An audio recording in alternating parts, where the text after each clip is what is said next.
Parking کے قریب پہنچتا ہے اور کار پارک کرنے لگتا ہے، وہاں سے زمین دھنس جاتی ہے اور وہ آدمی کار کے سمیت زمین میں بہت گہرائی تک دھنس جاتا ہے۔ یہ دیکھ کر مجھے بہت دکھ ہوتا ہے۔ میں ساتھ والے آدمی سے پوچھتا ہوں، کیا یہ آدمی بچ گیا ہوگا؟ وہ کہتا ہے نہیں، وہ مر گیا ہوگا۔ میں کہتا ہوں ہاں، اتنی مٹی میں دب کر وہ سانس نہیں لے پا رہا ہوگا اور دم گھٹنے سے مر گیا ہوگا۔ یہ خوفناک منظر دیکھ کر میں کہتا ہوں مجھے باہر جا کر دیکھنا ہوگا اور ان لوگوں کو بتانا ہوگا کہ وہاں سے نکلیں، کیونکہ وہ گھر گر رہا ہے۔ میرے باہر جانے تک زمین مزید تیزی سے دھنسنا شروع ہو جاتی ہے اور اس گھر میں کافی تباہی مچ چکی ہوتی ہے۔ پھر زمین دھنستی ہوئی اس گھر کے قریب پہنچ جاتی ہے جہاں میں ہوتا ہوں۔ اس گھر کی ایک دیوار کے نیچے سے بھی زمین دھنس جاتی ہے اور دیوار گر جاتی ہے۔ پھر اس گھر کا ایک کمرہ بھی گر جاتا ہے اور مٹی اور دھول اڑنا شروع ہو جاتی ہے۔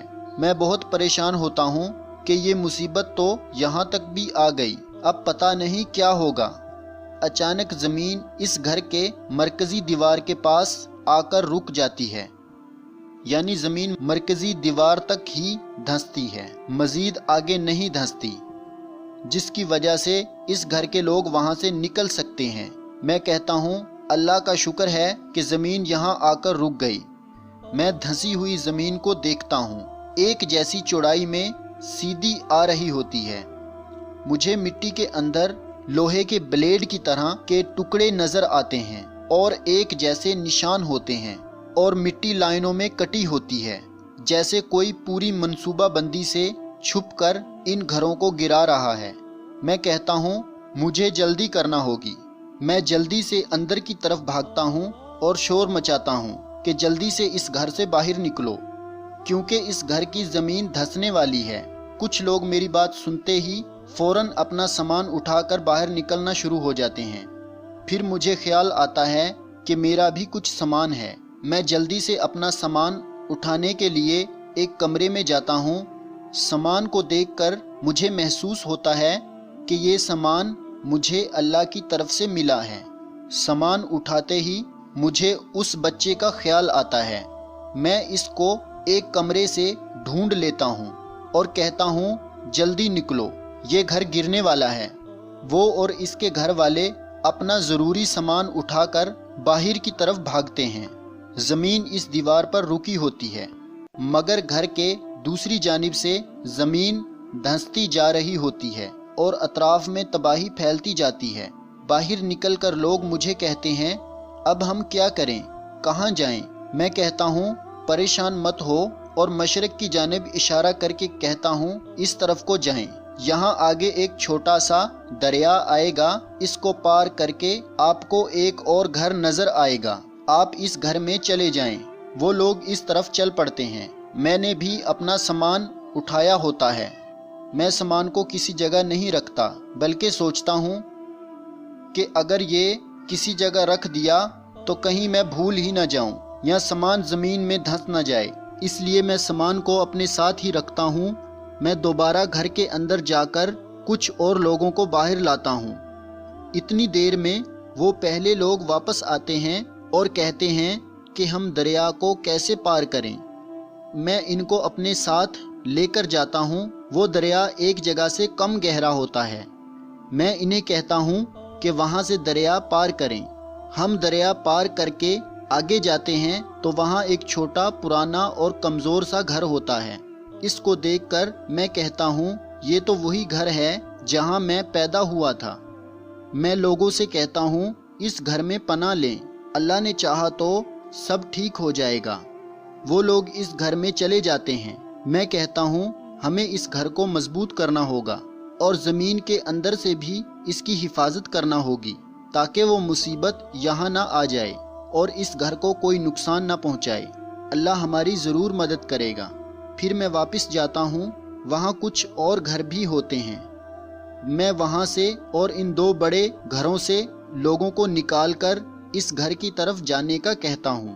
وہ لوگ ایک دوسرے کی دیکھا دیکھ اس پرانے اور چھوٹے گھر میں جانا شروع ہو جاتے ہیں۔ یہاں خواب کے سین بہت تیزی سے آگے بڑھتے ہیں۔ مجھے کچھ یاد نہیں رہتا کہ اس دوران کیا ہوا۔ پھر جب سین دوبارہ نارمل ہوتے ہیں تو میں گھر کی دیوار کے سامنے ہوتا ہوں۔ مجھے ایسا محسوس ہوتا ہے کہ وہ مصیبت ٹل چکی ہے اور جو لوگ بچ گئے تھے وہ اس گھر میں آ چکے ہیں۔ میں اس گھر کے اندر جاتا ہوں تو وہ گھر بلکہ بدل چکا ہوتا ہے۔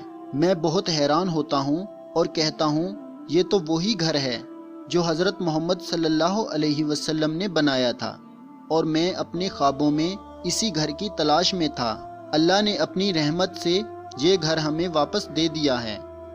میں بہت خوش ہوتا ہوں، اور وہ گھر ان دو بڑے گھروں سے بھی بڑا ہوتا ہے۔